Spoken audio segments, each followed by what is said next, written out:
Hi guys, welcome to Crazy Burger. So we are back looking at Evercade carts and their compatibility, playability on the Super Pocket. In this video I'm going to be looking at carts 16 to 20. Let's get started.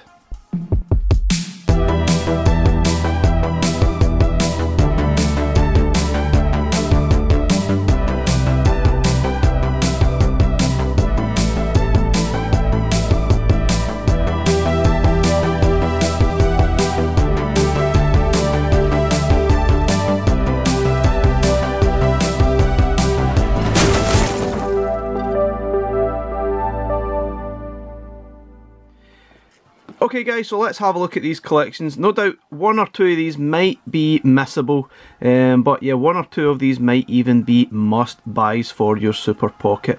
So let's get started by looking at Piko Interactive Collection 2, cart number 16.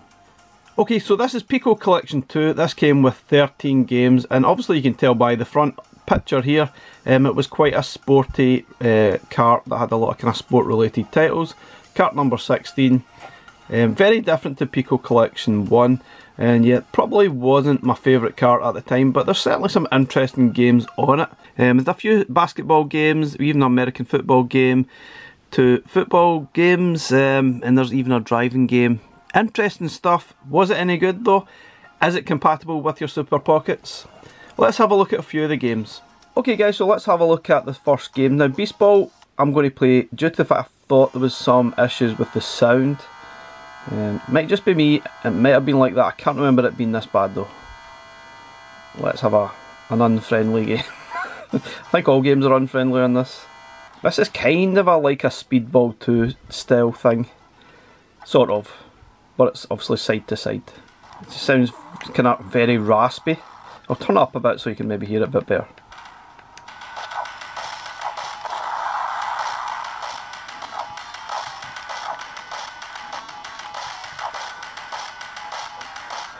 Seemed a little bit sluggish as well and slow, but I just felt that sound just doesn't seem right to me.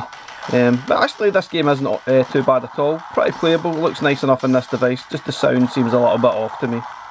So I'm not going to play through every single game. Eliminator Boat Duel plays okay, it's fine. But I will play Football Madness. This is the PlayStation game and I felt that it was a little bit slow to play. So another thing, obviously the text on screen is pretty small as well. And it says select X to start, but yeah, it's definitely not X to start, it's probably A. So yeah, a lot of the original PlayStation prompts there don't really correspond to what the buttons are on the front face buttons here. So it's usually A means X. Personally, let me put the sound up slightly. Personally, I just thought that the speed of this was pretty slow. I know it wasn't the quickest game anyway, but I just thought it was crawling a little bit. I felt the frame rate was really struggling somewhat when playing this. It just didn't seem as if it's going at full speed. I mean, it's not terrible, but it definitely didn't feel as quick as it was maybe on the EXP or the VS. I mean, it's an alright football game, it just seems a little bit of a strange one. It's more like a kind of a five-a-side game. But it's alright, it's just not amazing. Okay, next, Full Throttle All-American Racing. Plays okay, it's kind of like a Road Rash style game, but it's not as good. It's got a few other events as well. Got two basketball games. Don't think any of them are particularly amazing, but let's have a look at Hoops Shut Up and Jam 2. The sound is a little bit raspy, but I'm pretty sure this is how it was anyway. So let's have an exhibition match. So graphically it looks nice, then obviously got really nice big sprites. It looks perfect for this size of screen. It's just not an amazing basketball game. It's kind of a fun for a few minutes. Could be the best basketball game on Evercade, who knows. Okay, there is Power Football, which I think was known as Mike Dicta Football. Isn't really that great, to be honest. So we've also got Racing Fever, which I think is absolutely brilliant on this handheld. Let's have a look at it. So this is Racing Fever, Game Boy Advance game, and kind of I think it's ideally suited. Now it was prompting A there, but it's actually B. To confirm, which is kind of weird. The buttons are switched. I just wish Blaze would have sorted that. We can't even fix it with button mapping at all. It's just how it is. So you see it's a top-down sort of racer, and I don't think it's an amazing racer, but it does suit this screen far better I think than it did the EXP or VS. I think it just fits perfectly for this device. I guess a lot of The Game Boy Advance games will work perfectly on this device, given the screen ratios. It just seems a nice fit, I guess. Same with Game Boy games too. Now, I'm not playing this very well, so I apologise. It's hard to do the video and concentrate at this at the same time. But I can confirm this works really, really well on this device. And we've also got Soccer Kid, which I guess might be the most recognisable title on this collection. Not really sure it's that great. It's fun and playable, but gets really, really tough to play through. I believe actually this is the SNES version of Soccer Kid. I think it was originally a kind of an Amiga game. I'm not really sure which version's better, to be honest. Can't really remember. They're both kind of similar. It's a nice enough game where you use the ball as a kind of a weapon to take out the enemies or whatever. But yeah, it's a nice enough game. Works nice on this device. Just not sure it's that amazing of a game. Pretty tricky and gets pretty frustrating later on. Even have sort of boss levels as well. But yeah, I don't know. I'm not sure. I haven't played that quite a bit. I'm really not sure it's that great at all. So let's have a look at Summer Challenge as well. There's also Winter Challenge, but I think Summer Challenge is definitely the better of the two games. Now, unfortunately, some of the sort of text on this is pretty small, but you can probably just about get away with it. You can maybe just train all the events. There's quite a lot to choose from, and yeah, they are tricky. You certainly would need to refer to the manual and what you need to do. It's usually a mixture of pressing the sort of button to build up some speed and then yeah, let go at the right time. But yeah, when you try to concentrate on a video and doing this at the same time, forget it. Let's try again. Yeah, it's quite tricky to get the balance right there, but that's actually not too bad for a kind of throw. Okay, we also have Top Racer 2, which is pretty decent. And obviously it's better than the original, given the fact that it's a full screen rather than you've got a kind of split screen going on, top and bottom. Still pretty tough though. Looks really nice. I think it was also known as Top Gear 2 as well, in some places.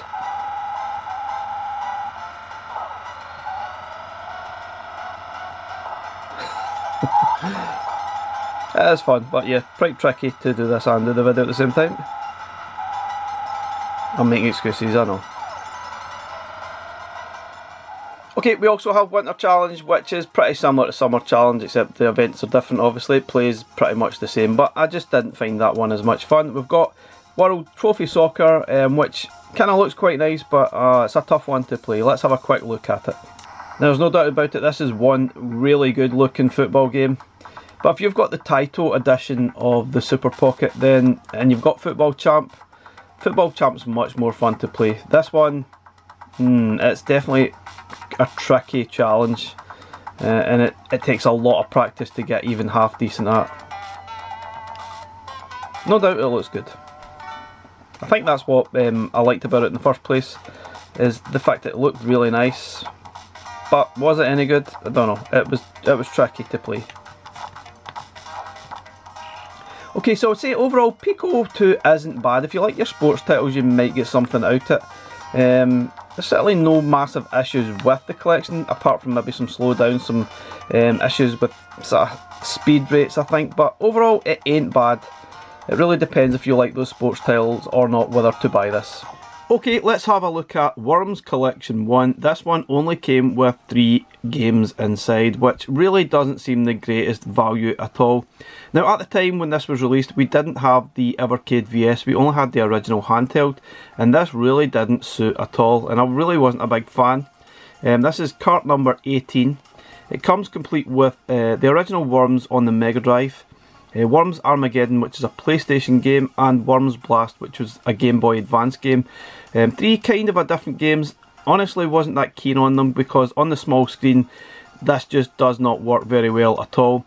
Ideally, you really need to buy this for the VS and play this with multiplayer, because that's the best way to get the most joy out of it. Personally, not a big fan. I like the PlayStation game, I guess, but it's definitely best with more players. So, even without looking at these games, this probably isn't the one that you would want to buy for your Super Pocket. But nonetheless, let's have a look at it running on the Pocket anyway. Okay, let's have a look at the Worms collection. Yep, only 3 games. Interesting stuff. Let's have a look at Worms and one of the reasons why you really can't play this on this device. I think this is a Mega Drive version, and yeah, once we get started you'll see it doesn't work.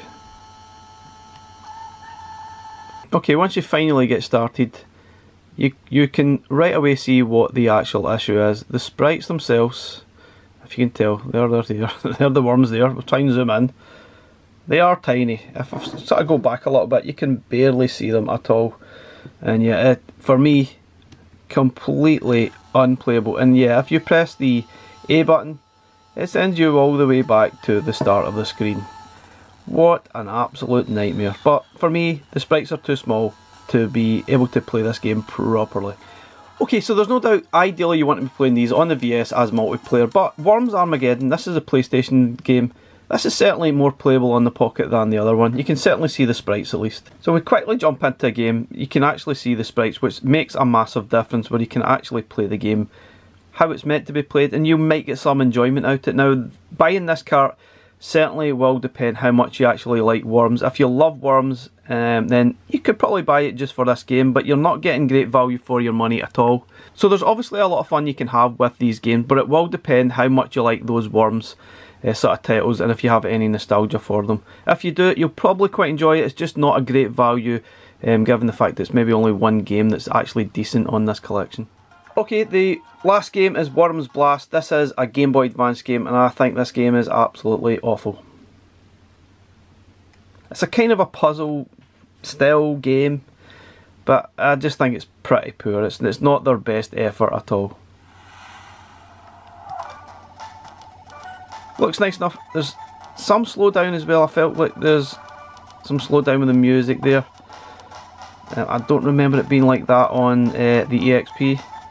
It does seem to be struggling somewhat. So it kind of gives you maybe a Bust a Move style vibes, I guess. But not a massive fan of it. I don't think it's great. Find it a bit dull to play, a bit repetitive. I just don't have any enjoyment out of this at all. Okay, moving on to Indie Heroes Collection 1. This came with 14 games, and this certainly was a massive favourite for me at the time. I still enjoy dabbling with it now and again. Some games here I really enjoy, like the excellent Flea. This was cart number 17, and it was the first sort of foray into this kind of a Indie Heroes style games from sort of smaller indie developers. And there's a good mix of titles on here. And I certainly enjoyed it, and I've played through all the games on the Pocket, and it's a bit of a mixed bag. I think a lot of the sprites are pretty small, so it does make it a little tricky for your Super Pocket, but there's some really great games here that I thoroughly enjoyed, and some of them certainly suit the Pocket well, some don't, so it's a bit of a mixed bag, I'd say, for the Super Pocket. So let's have a look at a few of the games, and I'll highlight some of the issues that I found. Okay, moving on to Indie Heroes Collection. Now, I'm not going to play through all the games because there's far too many. I'll just play through a couple and highlight some things that are good and bad, I guess, about this collection. Let's have a look at Alien Cat 2. Certainly was a favourite of mine at the time. Really loved it. It's a lovely little puzzle game, and does get pretty tricky. The only difference I think with this version is the sprites are just a little bit smaller, but I guess it's still pretty much playable. As you can probably tell, the screen is a little bit smaller. I think certainly still playable, but you see the characters are a lot smaller than you probably would see on the EXP or the VS. And I guess if you have poor eyesight, you might not enjoy playing through this. It might strain your eyes just a little bit. Still, it's a fun game to play through. Really enjoy it. Now, much like we've seen with other collections, this is a Game Boy Advance game, and Guna, it certainly looks really good on this device. Certainly seems that perfect screen ratio for Game Boy and Game Boy Advance games, and there's a few on this collection as well, which is good. You can see it looks fantastic, colours are popping, and definitely this might be one of those games you would buy the collection for if you love your kind of RPG action style games. A little bit like Zelda, but not quite as in-depth, I guess. Pretty good fun. No, Chainbreak is actually a Game Boy game as well. We've got Deadest, which is also a Game Boy game. Let's have a look at that. This is a kind of a RPG style game, and it looks fantastic. This one is very dark, and as you can see, it fits this screen absolutely perfectly. And I would highly recommend this one. Just beware, it does get very, very dark, but it's brilliant. And as you can tell, the text is perfectly readable on this small device.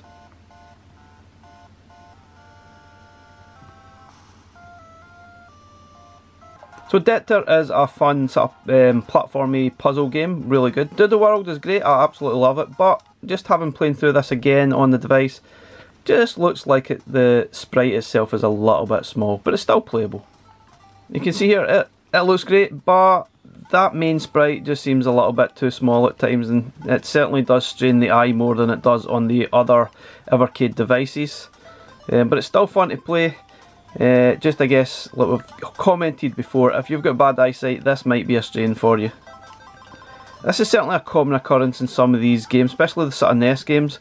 The actual sprites themselves are pretty small, which does make it a little bit of an issue if you want to sort of play it through comfortably. Which leads us to the next game as well, which kind of suffers from the same kind of fate.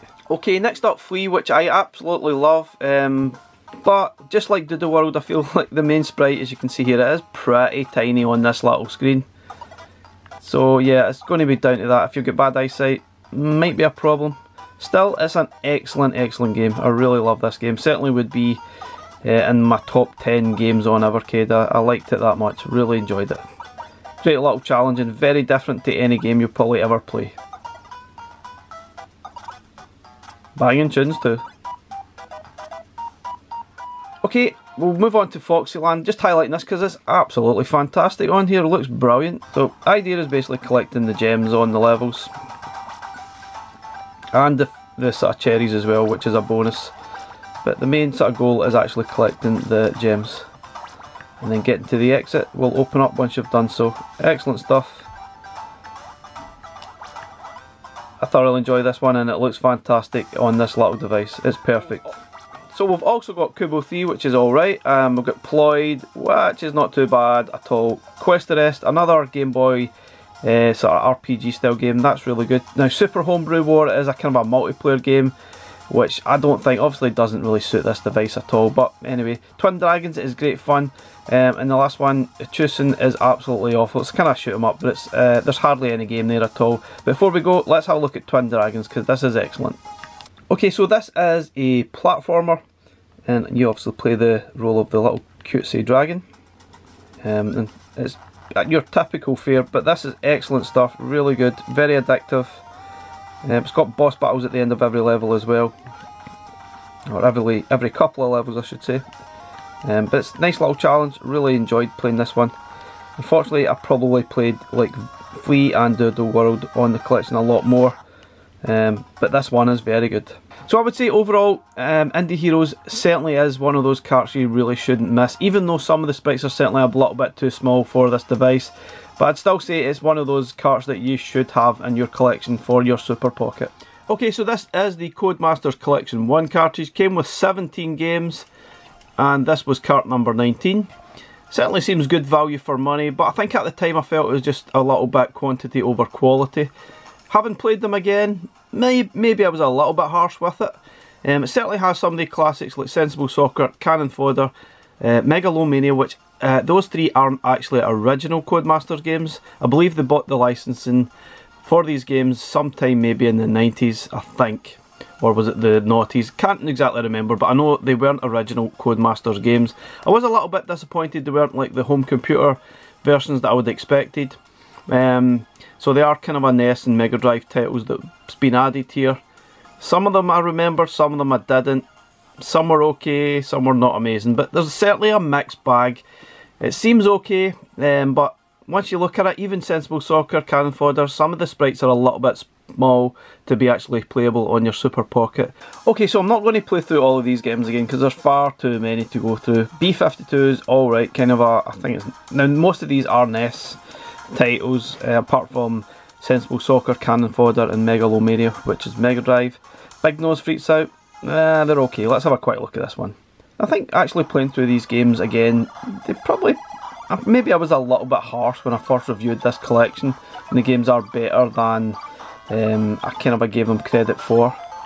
I think maybe just looking at it, I was probably disappointed in the games that was selected at the time. The Big Nose games are kind of a platform style games, pretty unforgiving platform style games. I'm not really sure this is the best one, but they're alright. Just not amazing. You might get some fun out of it, and some frustrations. But you can see it certainly seems to suit the Super Pocket pretty well. I might even get some more enjoyment out of these games on this device than I would on the EXP. So Big Nose the Caveman is pretty much more of the same. Boomerang Kid, I think it's kind of a puzzle style game. Collect the boomerangs and get to the exit. Bit tricky though, I felt that the controls were a bit stiff on this one. I'm pretty sure it was like that originally. CJ's Elephant Antics, fantastic, let's have a look at it. So definitely was a big fan of CJ's Elephant Antics on the C64, but happily say this version is definitely better. It's a tricky platformer, but I think maybe I like it because I have some nostalgia for it, rather than it being an overly great game, but I still think it's pretty decent. It looks nice and colourful and plays pretty well on this device. Okay, now I guess most people must have heard of Cannon Fodder. This is the Mega Drive conversion, but even though this is a great game, I really don't know if this works that great on the Super Pocket because the graphics are a little bit tiny for me. The sort of main sort of characters are pretty small. You can barely see the firepower as well. Still an excellent game, but not really sure it's that suitable for this device. The main sprites are just far too tiny for me. The Cosmic sort of space head games are okay, a little bit strange. Some parts of the game are a little bit kind of a pointy click game, which yeah doesn't really suit the device very well. F-16 Renegade, this is alright, it's kind of a shooter, a little bit slow moving, but it's alright. So this is obviously a shooter, it's pretty slow moving, does look pretty nice on this handheld though. Not saying it's amazing, and it's probably far too slow moving, but still, I still struggle with these type of games anyway. Okay, we've got Linus Spacehead, which is alright, another Spacehead game, it's not too bad. Megalomania, probably not for this device, it's too tricky to play through. If you've got the patience you can maybe try and understand it, but not really sure it's for this device. Another kind of shooter, a little bit like Blue Lightning on the Atari Lynx, but yeah, not amazing. Psycho Pinball, this is pretty good fun for this device. Now you would probably think that the flippers would be utilised using the shoulder buttons, but I guess happily for this device it's not. The flippers are, left flipper is this button here and the right flipper is B, so it actually works pretty well using that sort of layout. So pull down on the D-pad and then just let rip and have fun. I think this is absolutely perfect for this device, really good. And I'm pretty sure this is one of those games you could probably play for hours, no problem. Is it boring? I don't know. Kind of addictive, I guess. Maybe like a real pinball machine. Quite addictive. But at least with this way, you're not actually spending any real money. So, there's no harm in it at all, is there? But yeah, this is really good fun for this little pocket. Brilliant. Okay, just another couple of games. This is Sensible Soccer. Now, I'm pretty sure most have heard of this. Very addictive game, but again, much like Cannon Fodder, I felt the sprites are just a little bit too tiny for me. Now, as you can tell, the sprites are too small. If you've got bad eyesight, forget it, but it certainly looks alright. It's just a wish that you could maybe zoom in a little bit, I guess. Still good fun to play though. Okay, we've also got Stunt Buggies, which is kind of like a Rally X style game, and it actually worked really well on this device. I'm kind of finding that there's a lot of these games are probably more suitable for this than the EXP was. Certainly getting more fun out of them anyway. Fills the screen nicely, and the idea is to collect the bombs, avoid the bad guys, and then get to the exit once it opens up. Like I said, it's very much a bit like Rally X style game. Not as good, not as addictive, but you can certainly see it's very similar. Okay, now Super Skid Marks, yeah, it's one of those games I think should be really good, but I find this version tough to play. So no doubt this is a nice little game, but I find it really tricky to play. It certainly looks good on this handheld, but it's a tough one, it really is tough. I'm not really that great at it, it takes a heck of a lot of practice. I usually end up being last for most of it. Oh, personally I think the Amiga version is far better to play than the Mega Drive version here. It's certainly more forgiving, whereas this version, don't know, I feel as if they've just gone somewhere a bit different with the handling. It just doesn't work. I guess given a little bit of practice, you might sort of get better at it, but I never got into it. I found it too tough. Okay, Tennis All Stars, another absolutely awful tennis game on Evercade. We have very few decent ones and plenty of awful ones. It's got speech as well. Sounds a bit raspy, but that's how it was. And yeah, try and return any of these serves, forget it. Jesus.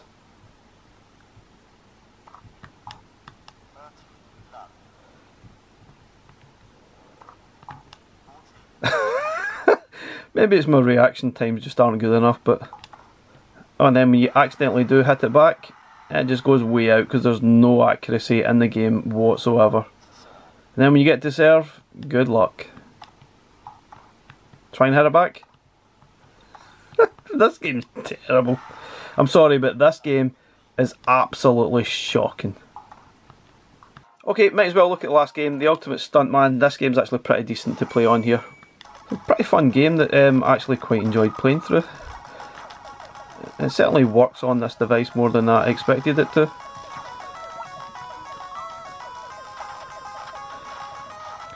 Okay, I would say overall this is actually a lot better than I remember it. There's certainly a few rubbish games, there's a few okay games. The classics like Sensible Soccer and Cannon Fodder, those small sprites don't work that great on this device. But overall it's actually a decent enough collection. I would certainly recommend it if you like a few of these games. Okay, last collection in this video. This is Mega Cat Studios Collection 2. It only has 8 games, so it's very different to the first collection we had, and it's very much a kind of a puzzle orientated collection.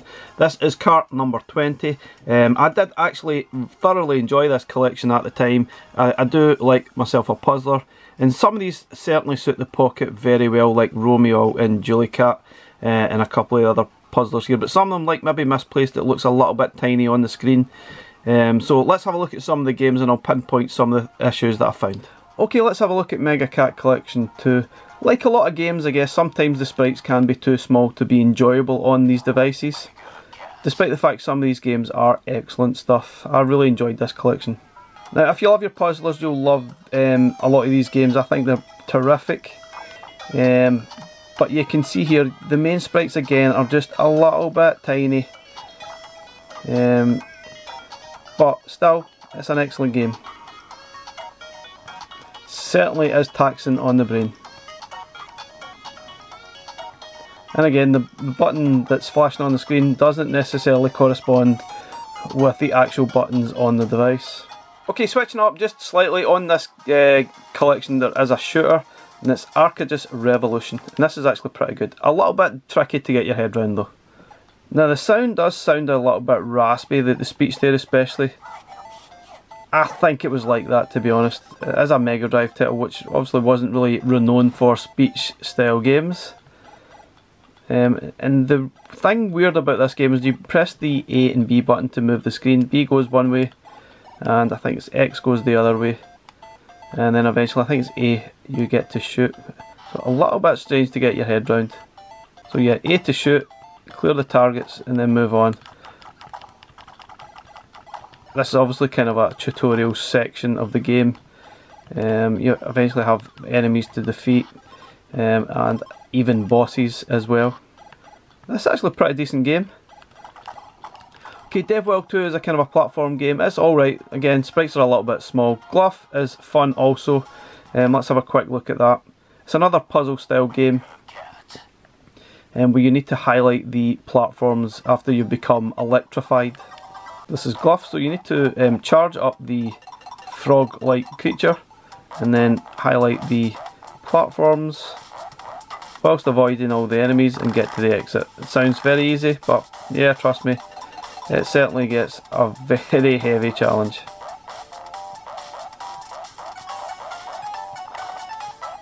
Okay, moving on to Misplaced. Now this one I felt just was a little bit too small to be enjoyable. The graphics just look tiny. So as you can see, the graphics, the main sprites and stuff are a little bit small. I'm not really sure it works great on here at all. And it's certainly a tricky game to get your head round. Yeah, I think the idea is to collect the sort of flashing red dots there, utilising some of the weird controls methods and building bridges and stuff like that. It's weird. Does it work? I don't know, it's kind of weird to get your head round. Okay, now a firm favourite for me on the EXP for sure is Romeo and Juliet, which is a fantastic, kind of a Tetris style puzzler, and it looks great on this device too. This is definitely one of those games you would happily pull out and play a quick game, 5 minutes or so. The idea is to fit in the selection of blocks at the bottom of the screen there and make lines. That's it. You've got a set number of lines per section, and it's unbelievably addictive. Certainly one of my favourite games on Evercade, and I can happily say that it works brilliantly on the Pockets as well. Certainly one I'm going to be playing through again and again. Love the soundtrack as well. So moving on to Ronio's Tale, another excellent puzzle game. Kind of felt that the graphics were just a little bit small, but still an excellent puzzle game to play. This is a NES title, I believe. A mixture of NES and Mega Drive games on this collection. Okay, the idea is basically to get the key, get to the exit. You can see every time you move, the platform behind you, obviously deteriorates, goes away. Now I think the graphics are just a little bit too small for me here, but it's still an excellent game. And yeah, if you do like your puzzles, you're going to absolutely love this collection. It's excellent stuff. Okay, last game we're going to look at is Yazzie, and this is also an excellent puzzle style game. So the idea is to collect all the gold pieces. You can utilise the pickaxes as well to destroy some of the platforms. Yeah, I think it's excellent. So obviously this is a kind of a beginner level. Later on through the other levels you'll have enemies you can see at the bottom there which will get in your way and stop you from making progress. But I think this works fantastic, and it's lovely and colourful, and yeah, certainly perfect for a quick go on these little pocket devices. Excellent stuff. So overall guys, a bit of a mixed bag there. There's a few collections I would say are must-haves for your Super Pocket. Worms, obviously, I would probably avoid unless you really like Worms. Pico Collection, if you like your sports games, okay, but not really the greatest. Indie Heroes, I would highly recommend. Codemasters, it certainly seems better than I remember. And Mega Cat Studios Collection 2, an excellent sort of cart for your Super Pocket. Anyway, guys, let me know what you think. I will be continuing this series with the rest of the console carts on the red label. I'll also be delving into the arcade collections and the home computer collections at some point. Thanks again for watching. We'll catch you again in the next one. Bye for now.